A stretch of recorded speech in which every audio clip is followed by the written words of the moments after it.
Wisconsin Republican Senator Ron Johnson says we can't afford one of them. But they're in there, Senator. What's going to happen? Well, unfortunately, I don't think the Senate is even going to take up a budget this year. That's according to Senator Harry Reid, which is incredibly irresponsible. But, you know, Neil, I just came off the floor of the Senate where I was trying to relay the big picture, because you're talking about the small items in President Obama's budget that aren't even going to come close to fixing the problem.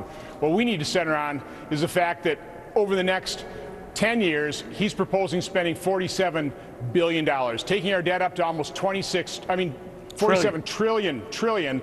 And he's proposing taking our debt up to almost $26 trillion when it's sitting at about $15.3 trillion right now. It's unsustainable, and we're seeing what's happening in Greece right now. And I'm afraid that we're just a couple years behind Greece because we are not taking the situation serious. And this president's simply not leading on the issue at all. He had a good chance here, but he totally blew it. Well, I will say this about the Greeks. Although they're not happy with the medicine and burning fires and protesting, what have you, at least their government is addressing it. It's not being well received by people. But so it might be a leap to say we would be looking at that type of anarchy in the streets here if we were to get even a fraction of the resolve. But you're saying time is running out, period, with just the debt we're piling up, right? Well, Neil, the concern is that we hit a debt crisis, which is simply that world investors take a look at the United States and say, I'm not going to loan you any more money, or certainly not at that interest rate. And in Greece, when they hit their first debt crisis, their interest rate spiked by 8% in a very short period of time.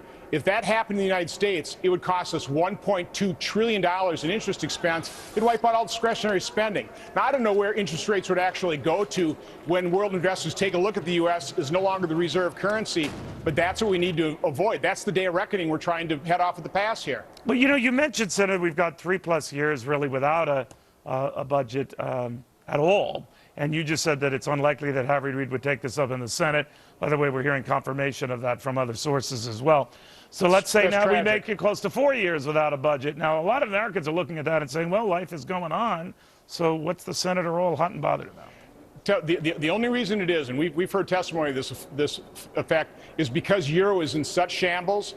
The world can't turn to the euro as a reserve currency, so the United States continues to be the world's reserve currency. So we still have the luxury of printing money to just delay that day of reckoning. But, you know, the analogy I use, we're like Wile E. Coyote. We've run over that cliff.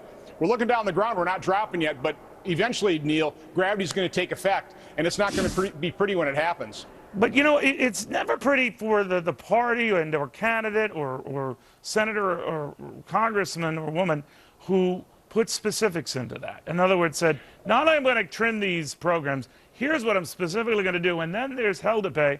Paul Ryan found out that the hard way. Remember when he went after Medicare and its growth? Do you think the resolve is there even among many in your party?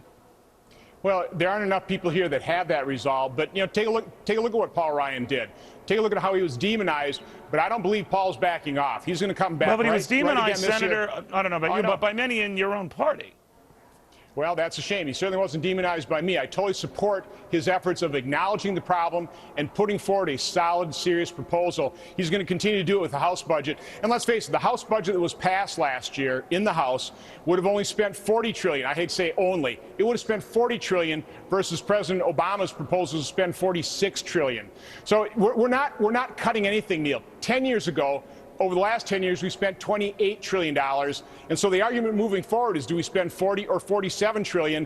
And that's where you hear about these $6 or $7 trillion draconian cuts. It's just talking about how we're going to try and reduce the rate of growth in government spending. That's what this argument's about. And I don't think enough.